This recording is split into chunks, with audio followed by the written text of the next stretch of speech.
SC పిల్లల కోసమే వాళ్ళు బతుకుతున్నారు. ఆ పిల్లల్ని ఇవాళ ఇంగ్లీష్ మీడియం చదివించాలని చెప్పేసి ఊరు వదిలేసి పట్నంకి వచ్చి పట్నంలో పిల్లల్ని అంటే రూమ్ తీసుకొని చదివిస్తున్నటువంటి అంటే దీని ద్వారా వాళ్ళకి ఆర్థిక భారం అనేది పెరుగుతుంది. సో అందుకని ఇవాళ తెలంగాణ ప్రభుత్వం ఏం చేసింది అని అంటే, తెలంగాణ వచ్చిన తర్వాత 10 సంవత్సరాల్లో ఎడ్యుకేషన్ వ్యవస్థ అన్నది పూర్తిగా నిర్వీర్యంగా కాబడి నీరు గారిపోయింది. కేసీఆర్ గారు ఆ రోజు చెప్పినటువంటి ఆయన మానస పుత్రిక ప్రాజెక్ట్ అని చెప్పినటువంటి KG to PG అని చెప్పినప్పుడు తెలంగాణ వచ్చిన తర్వాత నిజంగానే ప్రతి పేదవాడికి KG to PG చేస్తే ఇంతకన్నా బ్రహ్మాండం ఏం కావాలని మాలాంటి వాళ్ళం కూడా అనుకున్నాం. బట్ అది ఎక్కడా కూడా కనీసం ఒక అడుగు కూడా పడలేదు. కాబట్టి రేవంత్ రెడ్డి గారు ఎడ్యుకేషన్ ని చాలా ప్రెస్టేజ్ గా తీసుకున్నారు.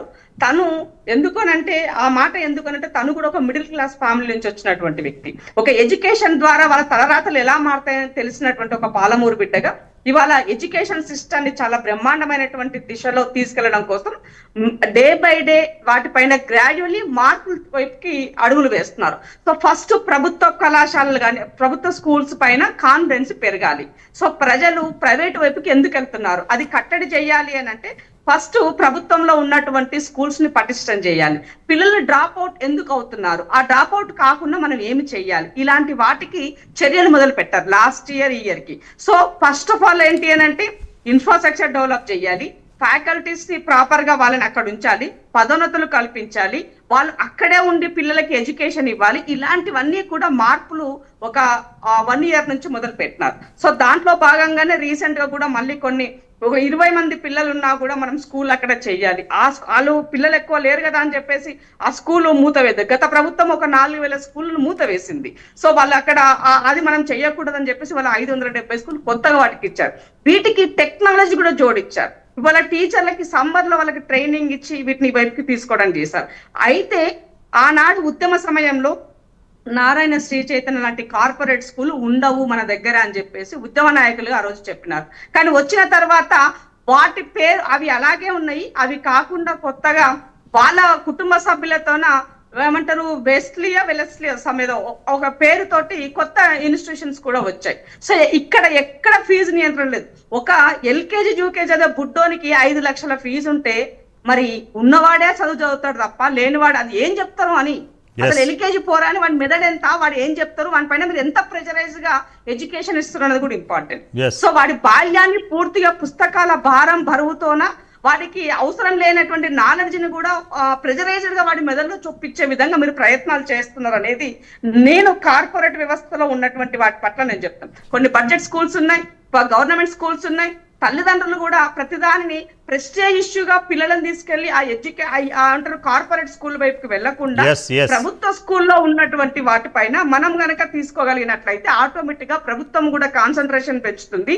ఊర్లో ఉన్నటువంటి పెద్దల ద్వారా దాతల ద్వారా ఆ స్కూల్ కూడా డెవలప్మెంట్ చేసుకున్నట్లయితే ఇంకా బెటర్ వైపు. ఇప్పుడు ప్రభుత్వం ఏం చేస్తుందంటే ఊర్లో ఒక స్కూల్ డెవలప్ చేసుకోవడానికి వాళ్ళకి ఇంకా ఇతరత్ర ఏమైనా కావాలన్నా ఎక్స్ట్రా కరికులం యాక్టివిటీ అయినా చేయాలనుకున్నప్పుడు మీరు ఆ ఊర్లో ఉన్నటువంటి పెద్దల దగ్గర నుంచి సహకారం తీసుకోండి, వాళ్ళ పేరును ఆ స్కూల్ బోర్డు పైన మీరు పెట్టండి. అప్పుడు కొంత ఎంకరేజ్మెంట్, ప్రభుత్వం దగ్గర డబ్బులు లేవు ఉన్నాయి అన్నది ఇక్కడ కాదు, వాళ్ళ ఇన్వాల్వ్మెంట్ చేయాలి. ప్రజల ఇన్వాల్వ్మెంట్ అక్కడ చేసినప్పుడు ఆటోమేటిక్ గా ఆ డెవలప్మెంట్ పెరుగుతుందని తను చెప్పినటువంటి. సో ఈ రైట్ ఇన్ఫర్మేషన్ యాక్ట్ ద్వారా కాన్స్టిట్యూషన్ లో ఉన్నటువంటి ఆర్టికల్ 21 అన్నది దోహదం అవుతుంది. సో ఎప్పుడైతే మనం దీంట్లో ఇచ్చిన ద్వారా ఎడ్యుకేషన్ పట్ల వాళ్ళ యొక్క హక్కులు రాజ్యాంగాన్ని మనం అమలు చేస్తున్నట్లయితే కంపల్సరిగా 25% పేద వర్గంలో ఉన్నటువంటి SC ST BC విడోస్ సంబంధించినటువంటి వాళ్ళు వివిధ వేరే వ్యాధుల ద్వారా వాళ్ళ పేరెంట్స్ ను కోల్పోయినటువంటి వాళ్ళ పిల్లలని ఇవాళ ఆ ప్రైవేట్ స్కూల్లో ఇవ్వాలి అని ఆ రోజు ప్రైవేట్ స్కూల్స్ కూడా ప్రభుత్వము ప్రాధాన్యత చేసింది తప్ప ఇవాళ ప్రభుత్వ విద్యని నిర్వీర్యం చేయడం కోసము ప్రైవేటు కళాశాలని ఎక్కడా కూడా నెగ్లెక్ట్ ప్రైవేట్ కళాశాలని ఎంకరేజ్ చేసినట్టుగా నాకు తెలిసినంత వరకు మాత్రం ఈ ప్రభుత్వం పూర్తిగా దానికి భిన్నంగా ఉంది. బట్ గతంలో మాత్రం పూర్తిగా కార్పొరేట్ వ్యవస్థకి ఎక్కువగా పట్టం కడుతూ అటువైపు అడుగులు వేస్తున్నారు. కాబట్టి నేను ఒకటే అడుగుతున్నాను, దేశవ్యాప్తంగా 1 నేషన్ 1 పార్టీ 1 నేషన్ ఏమంటారు 1 ఎలక్షన్ 1 నేషన్ 1 రేషన్, ఇట్లా రకరకాలుగా కొన్ని ప్రయత్నాలు కేంద్ర ప్రభుత్వం చేస్తుంది. ఎందుకు ఎడ్యుకేషన్ సిస్టమ్ పైన ఇది తీసుకోలేని పరిస్థితిలో ఉన్నారు?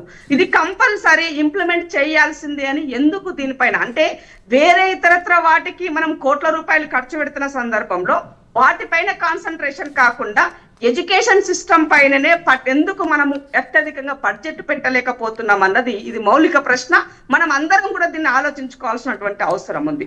సో ఇవాళ ఈ రాష్ట్రంలో బడ్జెట్ కి సంబంధించినటువంటి వాటి గతంలో కన్నా కూడా ఈ ప్రభుత్వం వచ్చిన తర్వాత గతంలో జస్ట్ 3% వరకే ఉండింది హైయెస్ట్ బడ్జెట్. సో ఇవాళ అది 6 to 7, 8% కి ఇవాళ ఈ ప్రభుత్వం వచ్చిన తర్వాత ఆ మార్పు అన్నది జరిగింది. అత్యధిక బడ్జెట్ ఎడ్యుకేషన్ పైన పెట్టింది గతంలో కేజ్రీవాల్ ప్రభుత్వం ఉన్నప్పుడు తను పెట్టున్నారు. సో తను చేసినారు. ఇప్పుడు ఇందాక బీజేపీ గవర్నమెంట్ కేంద్రంలో ఉంది, ఒక పాలసీ మేకింగ్ చేస్తుందని మీరు చెప్పినారు. అంటే అది ఫీజు నియంత్రణ అన్నది మన దగ్గర కూడా ఫీజు నియంత్రణ ఉంది, కానీ దాన్ని అమలు చేసే దాంట్లో లేదు. బట్ ఈ గవర్నమెంట్ వచ్చిన తర్వాత తెలంగాణ ప్రభుత్వం ఫీజు నియంత్రణ కోసం 100% చెయ్యండి. ఎప్పుడు చేస్తారు ఈ రేవంత్ రెడ్డి గారు అడుగుతున్నారు, ఎప్పుడు చేస్తారు మాకు అదొకటి చేయండి అని అడుగుతున్నారు. ఒక మాట చెప్తాను, ఇక్కడ ఏమైందంటే ఇవాళ ఆకునూరి మురళి ద్వారా ఒక కమిషన్ వేశారు, ఎడ్యుకేషన్ కమిషన్ వేశారు. ఆ కమిషన్ ద్వారా చాలా రకరకాలుగా కొన్ని సిఫారసులు ప్రభుత్వానికి చేసింది. సో ఆ సిఫారసు మేలకి వాటి 1 by 1 ఇవాళ అమలు చేస్తున్నారు అన్నది ఈ సందర్భంగా గుర్తు చేస్తారు. ఏదైనా ఒకేసారి మనము తీసుకున్నప్పుడు ఏమవుతుందంటే వ్యవస్థ నుంచి వ్యతిరేకత మొదలవుతుంది. అది వ్యతిరేకత మొదలవ్వకుండా ఏం చేయాలి అంటే మనము అది తెలియకుండా ఇంజెక్ట్ చేయాల్సినటువంటి అవసరం ఉంది. దానితో పాటు ఏంటంటే కేంద్రంలో అధికారంలో ఉన్నటువంటి గతంలో అధికారంలో ఉన్నటువంటి ఢిల్లీ ప్రభుత్వం ఏం చేసిందంటే ప్రైవేట్ స్కూళ్ళల్లో చదివిన పిల్లలకి కూడా ప్రభుత్వమే ఫీజు కట్టింది. ఇది మీరు నోట్ చేసుకోవాలి, ప్రభుత్వమే ఫీజు కట్టింది. బట్ ఇప్పుడు భారతీయ జనతా పార్టీ వచ్చిన తర్వాత అక్కడ వాళ్ళకి పిల్లలకి నియంత్రణ మాత్రం చేయాలి, లేదంటే 10 లక్షల జరిమానా విధిస్తామని మాత్రమే చెప్పడం జరిగింది. బట్ ఉన్నవాడైనా లేనివాడైనా ఎడ్యుకేషన్ వ్యవస్థలో సమానతం రావాలి అని అంటే అందరూ ఒకే పైన, అంటే మా ఇంట్లో పనిచేసే సర్వెంట్ బిడ్డ అయినా జడ్జి బిడ్డ అయినా కూడా ఒకే బడికి పోవాల్సినటువంటి పరిస్థితులు రావాలి. అప్పుడు మాత్రమే వ్యవస్థ పట్ల ప్రభుత్వాల పట్ల విశ్వాసం పెరుగుతుందని చెప్పగలను.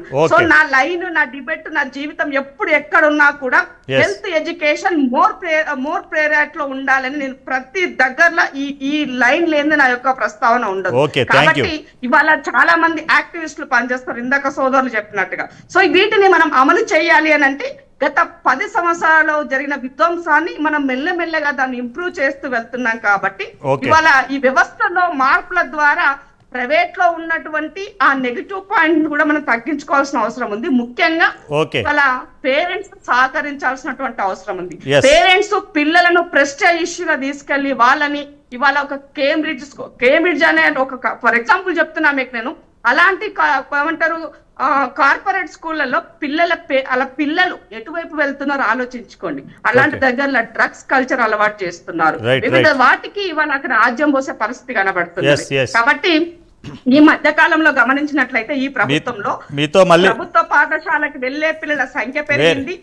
అలాగే ప్రభుత్వ ఆసుపత్రికి వెళ్లే బ్యూరోక్రాట్లైనా వివిధ రకాలుగా ఉన్నటువంటి వ్యక్తులు ఒక కాన్ఫిడెన్స్ చేసే విధంగా ఒక ప్రజలకి ఒక మెసేజ్ ఇచ్చే విధంగా మూవ్ అవుతున్నారు. ఇందిరాశోభన్ గారు, మనకి సమయం లేదు, మళ్ళీ మీతో మాట్లాడతాను. ఎందుకంటే ఇంకో గెస్ట్ కూడా ఉన్నారు తిరుపతి నుంచి, వైఎస్ఆర్సీపీ నుంచి. మనం ప్రతిరోజు 8 PM బులెటిన్ లో ఇది డిస్కస్ చేస్తున్నాం. మీరు ఎలా అందుబాటులోకి వచ్చారు, ప్రతిరోజు మనం డిస్కస్ చేయాలి. అంటే దీంట్లో భాగంగానే ఒక చిన్న ఇంకోటి చెప్పలేదు. జగనన్న లాస్ట్ గవర్నమెంట్ లో చాలా బ్రహ్మాండంగా ఇంగ్లీష్ మీడియం ఎడ్యుకేషన్ స్కూల్స్ అందించి పిల్లలకి ఒక కాన్ఫిడెన్స్ బిల్డ్ చేస్తారు. గ్రామ స్థాయిలో ఉన్న పిల్లలు ఒక చక్కని మంచి ఇంగ్లీష్ మాట్లాడే వైపుకి వాళ్ళని, ఇంగ్లీషే అంటే భాష ఇంపార్టెంట్ కాదు, బట్ కానీ డెవలప్ అవుతున్నటువంటి మూవ్ పెరుగుతున్నటువంటి దాంట్లో ఈ కాంపిటేటివ్ సొసైటీలో అది అవసరము అనేది మాత్రం గుర్తించారు. Okay, thank you. సో సమయం లేదు. గజేంద్ర గారు, తిరుపతి నుంచి మీరు జూమ్ లైన్ అందుబాటులో ఉన్నారు, చెప్పండి. ఈ విద్యా హక్కు చట్టాన్ని ఎందుకు అమలు చేయలేకపోతున్నారు? అక్కడ ఆంధ్రప్రదేశ్ ఉంది, ఇక్కడ తెలంగాణలో ఇంకా అమలు చేయట్లేదు. అక్కడ కూడా అమలు చేస్తున్నారు కానీ సబ్జెక్టు కరెక్షన్. నాకున్న ఇన్ఫర్మేషన్ ఏంటంటే అక్కడ ఉన్న ప్రైవేట్ పాఠశాలలో వాళ్ళ కోర్టుకు వెళ్ళారు, ఇంకా వాళ్ళకి బకాయిలు చెల్లించలేదని, అది ఇంకా కొంత పెండింగ్ ఉంది. ఏంటి మీ వర్షన్ ఏంటి దీని గురించి?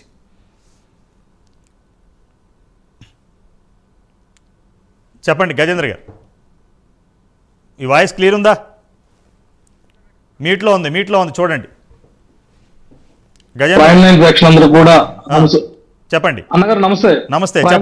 ప్రేక్షకులందరూ కూడా నమస్కారం తెలియజేసుకుంటూ, ఈరోజు గత 3 నెలలుగా ఈ కార్యక్రమం చేస్తున్నటువంటి ప్రైమ్ లైన్ యాజమాన్యానికి, అదేవిధంగా మా సత్యనారాయణ గారికి ప్రత్యేక అభినందనలు తెలియజేసుకుంటూ, ఈ కార్యక్రమంలో ఇక్కడ మనం ఈ ఆర్టీఐ యాక్ట్ గురించి మన ప్యానలిస్టులు చాలా చక్కగా చెప్పడం జరిగింది. ఇది 2009లో వచ్చినప్పటికి కూడా ఏప్రిల్ 1, 2010లో అమలులోకి రావడం జరిగింది. అదేవిధంగా ఈ యాక్ట్ మన ఏపీలో కొద్ది రోజు సమయం లేదు, మీరు త్వరగా కుదించాలి, ఏమనుకో దయచేసి చెప్పండి. GO number MS number 20 school education programme 2 department ద్వారా 3/3/2011లో right of children to free and compulsory education rules 2010, notification off rules under the RTE act 2009 ద్వారా ఆంధ్రప్రదేశ్ లో ఉన్నటువంటి ఈ ఆర్టీఈ యాక్ట్ గురించి పూర్తిగా ఇందులో ఎవరెవరి పాత్ర ఎక్కడెక్కడ ఉంది అనేది క్షుణ్ణంగా ఇవ్వడం జరిగింది. ఇందులో 25% ఏ పేద పిల్లలు అయితే ఉన్నారో వాళ్ళందరికీ కూడా ఉచితంగా విద్యని అందించాలి. ప్రైవేట్ స్కూళ్ళల్లో ఎవరు కూడా ఇక్కడ ప్రవేశ పరీక్ష పెట్టి దాంట్లో పాస్ ఫెయిల్ అనే లేకుండా చేయాలనే ఉద్దేశం. టైం లేదు కాబట్టి ఇక్కడ ఏదైనా సమస్యలు ఉన్నప్పుడు, ఆర్టీ ద్వారా సమస్యలు ఉన్నప్పుడు డిస్ట్రిక్ట్ ఎడ్యుకేషన్ ఆఫీసర్ డిఓకి కానీ లేదా గ్రీవెన్స్ అడ్రసల్ కమిటీకి మనం కంప్లైంట్ చేయవచ్చు. ఇక్కడ గ్రీవెన్స్ ఫెడరల్ కమిటీ ఎవరు ఉంటారని ఒకసారి చూస్తే ఇందులో డిఓ ఉంటారు, ఎంఈఓ ఉంటారు, 2 చిల్డ్రన్ వెల్ఫేర్ కమిటీ ఉంటుంది, సభ్యుడు ఉంటాడు, 3వది స్థానిక NGO ప్రతినిధి విద్యా రంగానికి సంబంధించిన వ్యక్తి ఉంటాడు, 4వది తల్లిదండ్రులకు సంఘం ప్రతినిధి ఉంటాడు. ఇక్కడ మన కంప్లైంట్ ప్రత్యేకంగా వెబ్సైట్ కూడా ఉంది, మనకి ఆన్లైన్ ద్వారా క్రియేట్ చేసుకోవచ్చు.